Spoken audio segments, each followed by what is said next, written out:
नमस्कार, मैं हूं आशुतोष और आप देख रहे हैं सत्य हिंदी। सत्य हिंदी के विशेष कार्यक्रम श्रवण गर्ग की खरी खरी में आपका स्वागत है। यह हमारा वो कार्यक्रम है जिसमें देश के जाने माने पत्रकार संपादक श्रवण गर्ग जी अपनी तीखी टिप्पणी करते हैं मौजूदा राजनीतिक माहौल पर। और उनकी तीखी टिप्पणियों से ना तो सत्ता पक्ष बचता है, ना ही विपक्ष, और दोनों ही तिलमिला के रह जाते हैं। आज फिर हम रूबरू होंगे श्रवण गर्ग जी से और दरअसल जानेंगे उनसे कि प्रधानमंत्री नरेंद्र मोदी इस वक्त कहां गायब दिखाई पड़ रहे हैं। 2024 के लोकसभा चुनाव के पहले सब जगह सिर्फ नरेंद्र मोदी नरेंद्र मोदी नरेंद्र मोदी ही दिखाई पड़ते थे। टेलीविजन कैमरे के अंदर, टेलीविजन कैमरे के बाहर, सारी जगह उद्घाटन करते हुए नजर आते थे, टीवी के ऊपर पॉलिसी डिसीजंस लेते हुए। लेकिन ऐसा लगता है जैसे 2024 के बाद से कहीं कुछ नरेंद्र मोदी जी खो से गए हैं। ऐसे में एक बड़ा सवाल ये खड़ा हो रहा है कि दरअसल देश को कौन चला रहा है? क्या पर्दे के पीछे वो, या फिर कुछ और? मौजूदा राजनीतिक माहौल, अंतर्राष्ट्रीय माहौल, ऐसे में उनकी उपस्थिति बहुत जरूरी। जानेंगे श्रवण जी से। श्रवण जी, क्या कहना आपका सर? देखिए आशुतोष जी, पूरी दुनिया में इस समय जबरदस्त बेचैनी का माहौल है। सरकारें भी बेचैन हैं, उनकी जनता भी बेचैन है। और जी कल क्या हो जाएगा या होगा, इसको लेकर बहुत ही अनसर्टेनिटी है। सारे जो पंडित हैं, जो भविष्य बताते हैं दुनिया का, वो ठंडे पड़े हुए हैं। यूरोप के जी शासनाध्यक्ष जो हैं खासकर, वो लगातार एक दूसरे से बातचीत में लगे हुए हैं। आरोप लगाया जा रहा है इस समय कि जो दुनिया का सबसे बड़ा पुलिस वाला था या है, या माना हम्म, जाता था, हम्म, वो ही दुनिया के लिए बहुत बड़ा खतरा बन गया है, सिक्योरिटी हम्म, थ्रेट बन गया है, इनस्टेबिलिटी का कारण बनता जा रहा है।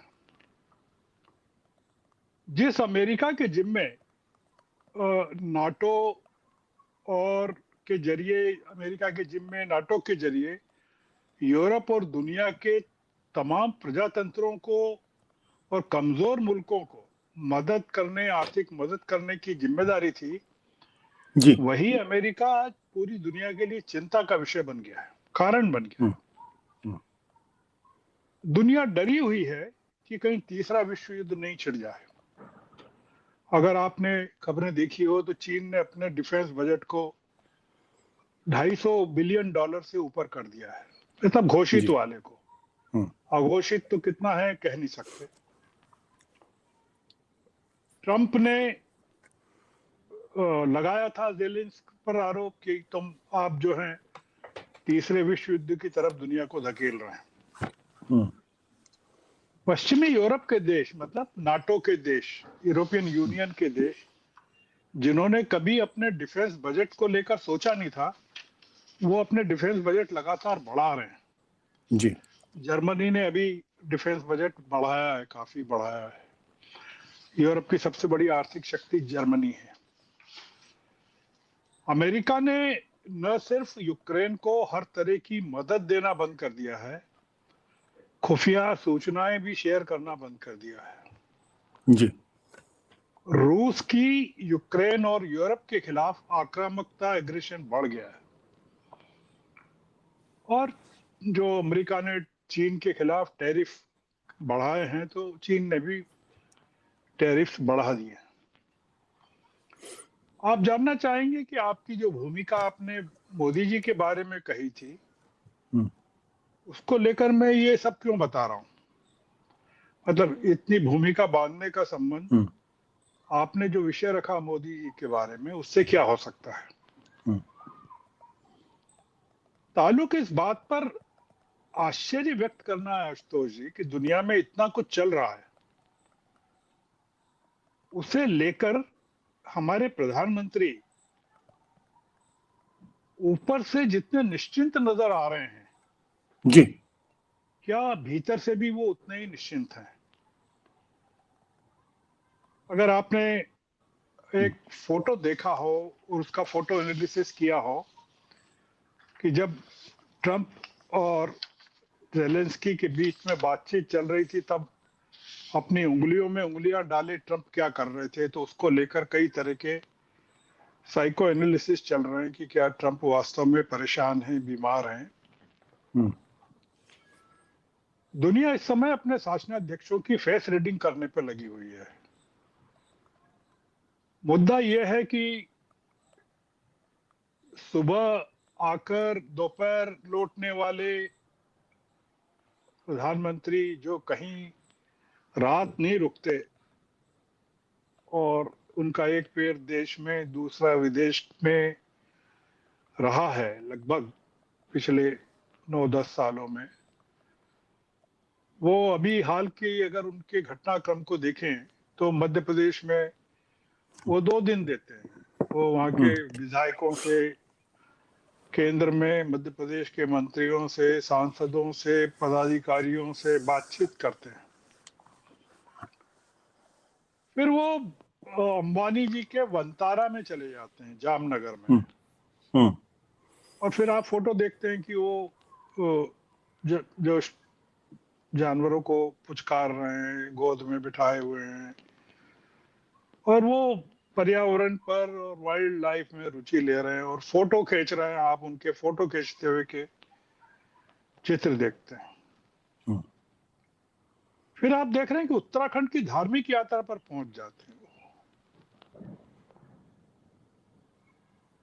दुनिया भर के शासकों के चेहरे तने हुए हैं। इस समय ब्लड प्रेशर बढ़ा हुआ है हम्म, और जो एक हमारा ऐसा शासनाध्यक्ष जो हर 20 दिन में, 15 दिन में, 20 दिन में एक यात्रा करता रहा हो, 20 दिन में, 25 दिन में विदेश की, मतलब 1.5 महीने में 2 यात्राएं करता रहा हो, वो अचानक से इतनी फुर्सत में है। हम्म, मतलब पहले तो कोई इस तरह की माहौल नहीं था दुनिया में, तब प्रधानमंत्री इतने एक्टिव रहते थे। अब इतना माहौल एक युद्ध की तरह हो गया है, तो एक मन में सवाल उठता है कि आखिर देश को चला कौन रहा है, हम्म, या दुनिया के साथ हमारे देश की ओर से ट्रबल शूटिंग का काम कौन कर रहा है, या डायलॉग कौन कर रहा है, या बातचीत कौन कर रहा है। तो एक मुद्दा ये आया दिमाग में कि क्या अंतर्राष्ट्रीय नक्शे पर इंडियन डिप्लोमेसी को हाशिए पर डाल दिया गया है, हम्म, और हमारे जो शासनाध्यक्ष हैं, जो विश्व गुरु की भूमिका में थे, ट्रबल शूटर की भूमिका में थे, मध्यस्थता की भूमिका में थे, गाजा पर रिएक्ट करते थे, यूक्रेन पर रिएक्ट करते थे, क्या उनकी भूमिका खत्म हो गई है? देश के नागरिकों को इस बारे में कोई जानकारी भी नहीं है, मतलब कोई सोच भी नहीं रहा है, मतलब डिस्कशन में भी नहीं है ये बातचीत कि क्या कुछ चल रहा है। मतलब ऐसा, हालांकि ये इतना बड़ा देश है कि इसमें कुछ न कुछ आप नया विवाद छोड़ दीजिए, लोग उसमें एंगेज कर दिए जाएंगे। जैसे तमिलनाडु के साथ आपने न्यू एजुकेशन पॉलिसी को लेकर एंगेज कर दिया और बहस छेड़ दी, या डिमिलिटेशन को लेकर बहस छेड़ दी, या अबू आजमी ने औरंगजेब को लेकर कुछ कहा तो वो बहस बन गया कि एक यूपी के मौलवी ने हमारे क्रिकेटर को लेकर ये कह दिया कि वो रमजान के दौरान रोजे नहीं रख रहा है। आप देखिए कि बहस क्या चल रही है सब जगह। आपने कभी, मतलब हमारे जो विपक्ष के नेता हैं उनके मुंह से, या पूरी की पूरी शिवसेना भिड़ी हुई है अबू आजमी के मुद्दे पर। उत्तर प्रदेश के चीफ मिनिस्टर कह रहे हैं कि अबू आजमी को हमें सौंप दो। स्टालिन का युद्ध चल रहा है दक्षिण भारत के लोगों को साथ लेकर केंद्र के खिलाफ। प्रधानमंत्री गंगा पूजा कर रहे हैं, पर्यटन यात्रा कर रहे हैं, पर्यटन केंद्रों का उद्घाटन कर रहे हैं। हमारे दर्शकों को जानकारी होना चाहिए आशुतोष जी हम्म, कि रिलायंस इंडस्ट्रीज की आज की खबर है हम्म, कि उनके जो शेयर में जबरदस्त तरीके से गिरावट हुई है हम्म, और 23% का प्लंज हुआ है उनके पीक जो था उससे, हम्म, और 5.5 लाख करोड़ की कैपिटल वाइप आउट हो गई है। हम्म, 5.5 लाख करोड़, ये रिलायंस मतलब जहां मोदी जी वनतारा में गए थे, ये रिलायंस वो 2 दिन पहले। तो मुद्दा ये है कि देश पर चारों ओर से एक तरह का संकट मंडराता नजर आ रहा है, और कोई योगी, कोई मौलवी, कोई बाबा जादू टोने, पूजा पाठ, इससे इलाज करता दिख रहा है। और हम जो सवाल मन में उभरता है कि देश को क्या मुल्क को ऑटो मोड में डाल दिया गया है जी, कि अपने आप चल रहा है, कि कौन कर रहा है। मतलब अगर आप नजर डालें अपने आसपास सरकार पर, तो आपको लगेगा कि पीएमओ में एक और प्रिंसिपल सेक्रेटरी या अतिरिक्त प्रिंसिपल सेक्रेटरी, जो कभी नहीं हुआ, एक ही हुआ करता था, लगभग 2 हो गए। हम्म, पर प्रधानमंत्री नहीं है उपस्थित। सारी समस्याएं अमित शाह हैंडल कर रहे हैं, चाहे देश का मामला हो, कुछ किसी भी तरह का मामला हो, और विदेशों के सारे मामले, सारी बातचीत जयशंकर कर रहे हैं। आपने देखा कि ब्रिटेन में जयशंकर के साथ क्या हुआ,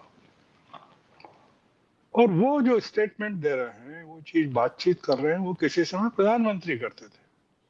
जी, तो हम अपनी बातचीत को वाइंड अप करते हैं कि एक सवाल अपने दर्शकों के लिए छोड़ना चाहते हैं कि भाई, क्या वो इस बारे में प्रधानमंत्री से या उनके लोगों से या पार्टी से या हुकूमत से जानना चाहेंगे कि भाई, ये दुनिया में इतना बड़ा संकट इस समय है,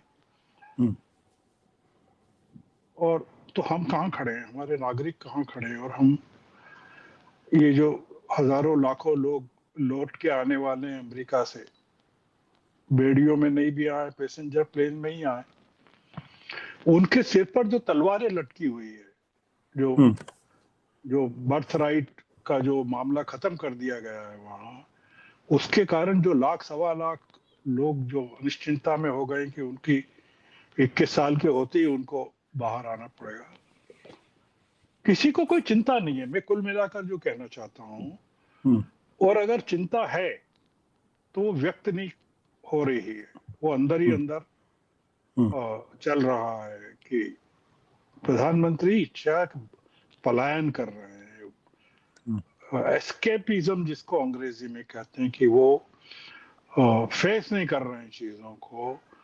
एक जगह पहले विदेशों में एक जगह से दूसरी जगह घूमते थे, अब देश में एक जगह से दूसरी जगह घूम रहे हैं। तो हम आज की चर्चा को आशुतोष जी यही खत्म करते हैं जी। ठीक है sir, thank you sir, thank you sir.